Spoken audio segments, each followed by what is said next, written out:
आगरा के राज्य में एक बहुरूपिया अपनी अद्भुत कला के लिए दूर दूर तक प्रसिद्ध था। लोग कहते थे कि वह इतना शानदार भेष बदलता है कि उसके अपने परिवार वाले भी उसे पहचान नहीं पाते।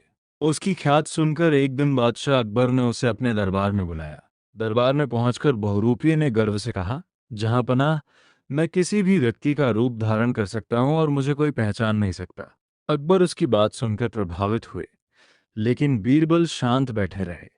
बहुरूपिये ने बीरबल की ओर देखकर कहा, सुना है आपकी बुद्धिमानी की बहुत चर्चा है, इसलिए मैं आपको चुनौती देता हूँ। यदि आप मुझे पहचान लें तो मैं अपनी हार मान लूंगा, और यदि नहीं पहचान पाए तो पूरे राज्य में मेरी कला का डंका बजेगा। बीरबल मुस्कुराए और बोले, चुनौती स्वीकार है। अगले दिन बहुरूपिया एक बूढ़े फकीर के वेश में दरबार के बाहर बैठ गया। उसने पूरे दिन भीख मांगी, लोगों से बातें की, लेकिन कोई उसे पहचान नहीं पाया। शाम को उसने अपना भेष उतारा तो सभी हैरान रह गए। दूसरे दिन वह घायल सैनिक बनकर आया और सीमा पर हुए युद्ध की झूठी कहानी सुनाने लगा। इस बार भी दरबारियों को उसकी असलियत का पता नहीं चला। लगातार सफलता मिलने के कारण बहुरूपिये का घमंड और बढ़ गया। उसने सोचा कि अब बीरबल भी उसे कभी नहीं पहचान पाएंगे।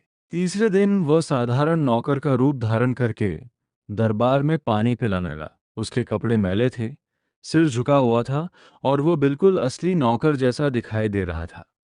सभी दरबारी अपने काम में व्यस्त थे, लेकिन बीरबल उसकी हर हरकत पर नजर रखे हुए थे। उन्होंने गौर किया कि जब भी किसी दरबारी के सामने मिठाई आती, नौकर बने उस व्यक्ति की नजर तुरंत उस पर चली जाती। बीरबल ने कुछ नहीं कहा और चुपचाप अपनी योजना बना ली। थोड़ी देर बाद उन्होंने एक सेवक को बाजार से ताज़ी गर्मागर्म जलेबियां लाने का आदेश दिया। जब जलेबियां आईं तो उनकी मीठी खुशबू पूरे दरबार में फैल गई। नौकर बने बहुरूपिये ने जैसे ही खुशबू सूंघी, उसके चेहरे पर हल्की मुस्कान आई। वह खुद को रोक नहीं पाया और अनजाने में जलेबी उठाने के लिए हाथ बढ़ा दिया। उसी समय बीरबल जोर से हंस पड़े और बोले, बस यहीं पकड़े गए। पूरा दरबार चौंक गया। बहुरूपिया घबरा गया और समझ गया कि उसका भेद खुल चुका है। उसने अपना भेष उतार दिया और सबके सामने खड़ा हो गया। अकबर आश्चर्य से बोले, बीरबल, जब कोई उसे पहचान नहीं पाया तो आपने कैसे पहचान लिया?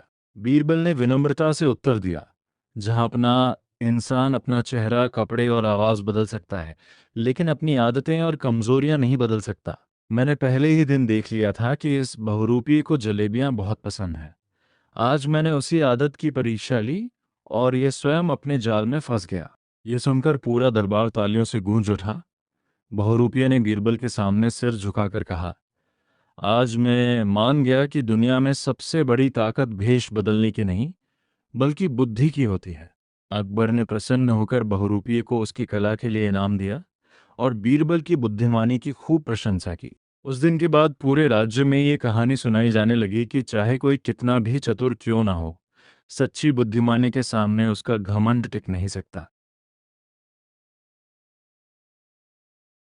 आगरा के राज्य में एक बहुरूपिया अपनी अद्भुत कला के लिए दूर दूर तक प्रसिद्ध था। लोग कहते थे कि वह इतना शानदार भेष बदलता है कि उसके अपने परिवार वाले भी उसे पहचान नहीं पाते। उसकी ख्यात सुनकर एक दिन बादशाह अकबर ने उसे अपने दरबार में बुलाया। दरबार में पहुंचकर बहुरूपिये ने गर्व से कहा, जहां पनाह, मैं किसी भी व्यक्ति का रूप धारण कर सकता हूं और मुझे कोई पहचान नहीं सकता। अकबर उसकी बात सुनकर प्रभावित हुए, लेकिन बीरबल शांत बैठे रहे। बहुरूपिये ने बीरबल की ओर देखकर कहा, सुना है आपकी बुद्धिमानी की बहुत चर्चा है, इसलिए मैं आपको चुनौती देता हूँ। यदि आप मुझे पहचान लें तो मैं अपनी हार मान लूंगा, और यदि नहीं पहचान पाए तो पूरे राज्य में मेरी कला का डंका बजेगा। बीरबल मुस्कुराए और बोले, चुनौती स्वीकार है। अगले दिन बहुरूपिया एक बूढ़े फकीर के वेश में दरबार के बाहर बैठ गया।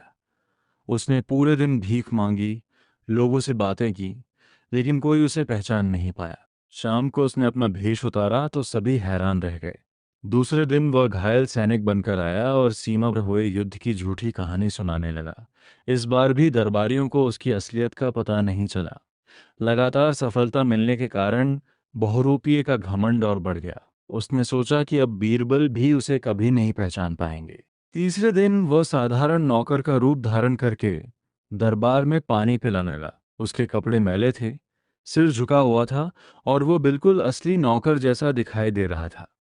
सभी दरबारी अपने काम में व्यस्त थे, लेकिन बीरबल उसकी हर हरकत पर नजर रखे हुए थे। उन्होंने गौर किया कि जब भी किसी दरबारी के सामने मिठाई आती, नौकर बने उस व्यक्ति की नज़र तुरंत उस पर चली जाती।